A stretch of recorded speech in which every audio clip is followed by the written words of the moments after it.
ప్రకటన గ్రంథము 6వ అధ్యాయము. అంతటా పరలోకమందును భూలోకమందును భూమి క్రిందను సముద్రములోనూ ఉన్న ప్రతి సృష్టము అనగా వాటిలోనున్న సర్వమును సింహాసనాసీనుడైయున్న వానికిని గొర్రెపిల్లకును స్తోత్రమును ఘనతను మహిమా ప్రభావమును యుగయుగములు కలుగునుగాకని చెప్పుట వింటిని. ఆ 4 జీవులు ఆమెనని చెప్పగా ఆ పెద్దలు సాగిలపడి నమస్కారము చేసిరి. ఆ గొర్రెపిల్ల ఆ 7 ముద్రలలో మొదటి దానిని విప్పినప్పుడు నేను చూడగా ఆ 4 జీవులలో ఒకటి రమ్ము అని ఉరుము వంటి స్వరంతో చెప్పుట వింటిని. మరియు నేను చూడగా ఇదిగో ఒక తెల్లని గుర్రము కనబడెను. దాని మీద ఒకడు విల్లు పట్టుకొని కూర్చుండి ఉండెను. అతనికి ఒక కిరీటం ఇయ్యబడెను. అతడు జయించుటకు బయలు వెళ్ళెను. ఆయన 2వ ముద్రను విప్పి రమ్ము అని 2వ జీవి చెప్పుట వింటిని. అప్పుడు ఎర్రనిదైన వేరొక గుర్రము బయలు వెళ్ళెను. మనుష్యులు ఒకనికొకడు చంపుకున్నట్లు భూలోకంలో సమాధానము లేకుండా చేయుటకు ఈ గుర్రము మీద కూర్చున్న వానికి అధికారం ఇయ్యబడెను. మరియు అతనికి ఒక పెద్ద ఖడ్గం ఇయ్యబడెను. ఆయన 3వ ముద్రను విప్పినప్పుడు రమ్ము అని 3వ జీవి చెప్పుట వింటిని. నేను చూడగా ఇదిగో ఒక నల్లని గుర్రము కనబడెను. దాని మీద ఒకడు త్రాసు చేత పట్టుకొని కూర్చుండి ఉండెను. మరియు దేనారమునకు 1 సేరు గోధుమలనియు దేనారమునకు 3 సేర్ల యవలనియు నూనెను ద్రాక్షారసమును పాడు చేయవద్దనియు ఆ 4 జీవుల మధ్య ఒక స్వరము పలికినట్టు నాకు వినబడెను.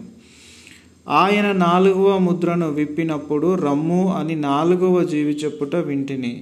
అప్పుడు నేను చూడగా ఇదిగో పాండుర వర్ణము గల ఒక గుర్రము కనబడెను. దాని మీద కూర్చున్న వాని పేరు మృత్యువు.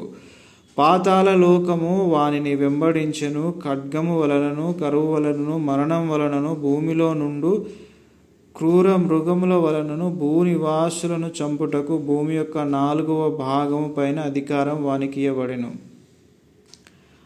ఆయన 5వ ముద్రను విప్పినప్పుడు దేవుని వాక్యము నిమిత్తమును తాము ఇచ్చిన సాక్ష్యము నిమిత్తమును వధింపబడిన వారి ఆత్మలను బలిపీఠము క్రింద చూచితిని. వారు నాదా సత్యస్వరూపి పరిశుద్ధుడా, ఎందాక తీర్పు తీర్చకయు మా రక్తము నిమిత్తము భూనివాసులకు ప్రతిదండన చేయుకయు ఉందువని బిగ్గరగా కేకలు వేసిరి.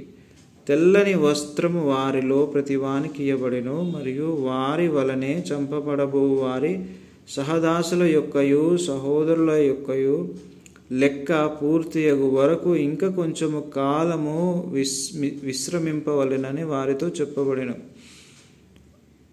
ఆయన 6వ ముద్రను విప్పినప్పుడు నేను చూడగా పెద్ద భూకంపము కలిగెను. సూర్యుడు కంబలి వలె నలుపాయెను.